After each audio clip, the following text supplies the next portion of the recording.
Olá, sejam bem-vindos ao canal da Fine Wines. Hoje nós vamos falar sobre um assunto que faz os enólogos parecerem verdadeiros chefes de cozinha ou até magos mesmo, combinando diferentes componentes para trazer para nós enófilos uma coisa bem legal, que é um vinho bem bacana.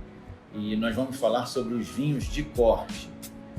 Vinhos de corte ou blend, que blend vem do inglês, que significa misturar, combinar, ou ainda assemblage, que vem do francês, que lembra assembleia, ou juntar diferentes partes para formar um todo, ou ainda como chamam em Portugal, vinhos de lote. Então, tudo isso significa vinhos em que duas ou mais uvas predominam na composição do vinho. Os vinhos de corte se opõem aos vinhos varietais, ou seja, vinho varietal é o vinho em que uma uva só predomina na composição. Por exemplo, de um modo geral no mundo, para um vinho ser rotulado com uma uva, no rótulo frontal dele, ele tem que ter pelo menos 75% daquela uva na composição. Um exemplo é esse aqui, esse Pérez Cruz Grenache. Ao ver esse nome no rótulo frontal, Grenache, a gente sabe que tem pelo menos 75% dessa uva na composição do vinho. E essa legislação com esse valor de 75% funciona no Brasil, no Chile. Na Europa já é um pouquinho mais, eles exigem que seja pelo menos 85% a composição da uva para que ela entre no rótulo da garrafa. Então, os vinhos de corte, eles vão combinar 2, 3, 4 ou até mais uvas, né, para compor o vinho.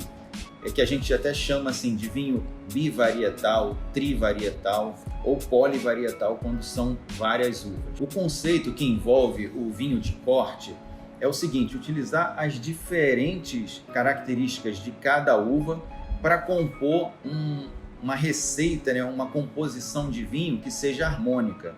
Então, fica mais fácil para o enólogo quando ele tem diferentes componentes em que ele pode combinar e criar uma harmonia no vinho. Com vinho varietal, isso já é um pouco mais difícil.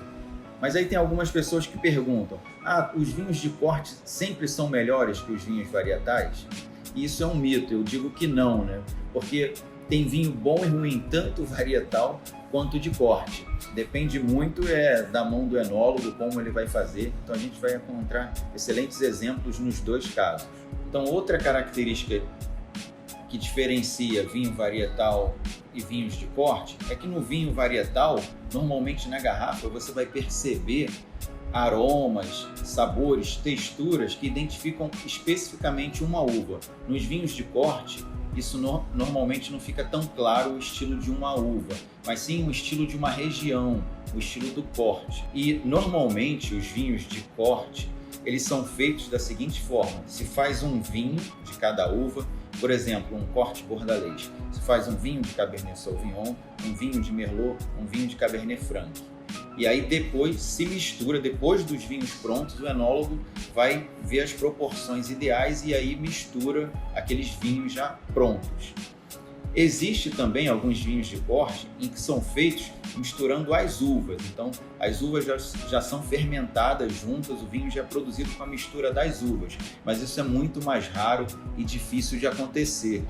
Isso é o que chamam em inglês de field blend, né? Ou seja, um corte de campo, né? Em que as uvas já são misturadas no campo, como por exemplo nos vinhas velhas portugueses, onde várias uvas são plantadas juntas, eles colhem elas todas juntas e fazem o vinho de uma vez só, às vezes com 30 até 50 variedades diferentes e todas colhidas juntas e vinificadas juntas. Então, no corte do vinho, o enólogo ele vai perceber as diferentes características das uvas e vai combinar para poder chegar num resultado harmônico, como por exemplo o próprio corte bordalês, né? A Cabernet Sauvignon dá muita acidez, muita cor, muito tanino, e aí entra um pouco de Merlot para justamente suavizar um pouco o vinho, dar taninos mais macios, dar uma suavizada e o vinho ficar mais fácil de beber, mais harmônico. Por exemplo, esse aqui é um vinho chileno com corte tradicional de Bordeaux, corte tradicionalmente bordalês, onde tem o predomínio de Cabernet Sauvignon, mas também leva Merlot, Cabernet Franc, Carmener. Aqui eu tenho um outro exemplo, que é um Amarone, lá do Vêneto, no norte da Itália, que é um corte de uvas tradicionais daquela região, como a Corvina, Corvinone, Rondinella e Molinara. Aqui a Corvina e Corvinone vão dar o corpo do vinho, vão dar a maior estrutura. A Rondinella já vai entrar com mais estrutura tânica e a Molinara mais acidez e um pouco mais de leveza e frescor. Então eles fazem essas combinações para atingir a harmonia no vinho.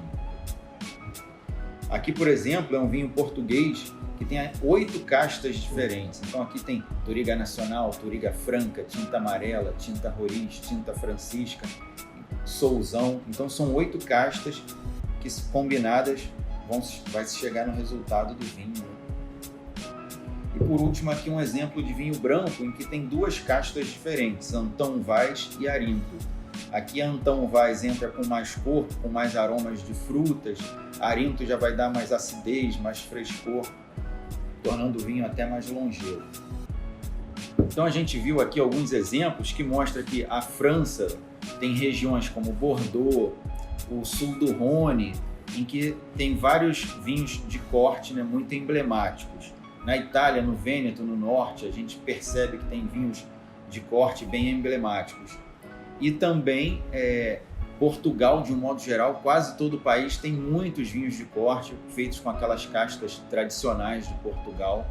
É outro exemplo bem emblemático de vinhos de corte. A última colocação para a gente encerrar esse assunto é que os vinhos de corte, né, o plantio de diferentes uvas funciona também como uma pólice de seguro para o produtor de vinhos. Por exemplo, citando Bordeaux novamente, a gente tem o plantio de Cabernet Sauvignon, principalmente na margem esquerda, que é uma uva difícil de amadurecer, que leva mais tempo para amadurecer. Em Bordeaux, como o clima varia muito de um ano para o outro, né, e tem muita umidade, chuva, pode acontecer em um ano que tenha muita chuva significa muita nuvem significa menos raios solares chegando no vinhedo. E com isso a Cabernet Sauvignon tem problema para amadurecer completamente, podendo passar o vinho aromas um pouco herbáceos, um pouco vegetais. Então por isso que se tem plantio também de Merlot, de Cabernet Franc, porque num ano mais difícil para a Cabernet, como ela demora mais tempo para amadurecer, aí pode-se colocar uma composição maior de Merlot e Cabernet Franc, que tem mais facilidade de amadurecer, que amadurecem um pouco antes, inclusive em climas mais difíceis. Então essa é a grande sacada também, que pode ajudar o enólogo na hora de fazer os seus vinhos, utilizando esses vinhos de corte. Então encerramos mais um vídeo hoje, espero que vocês tenham gostado. Se gostaram, deixem aquele like, se inscrevam no canal e ativem os sininhos das notificações. Valeu pessoal, saúde!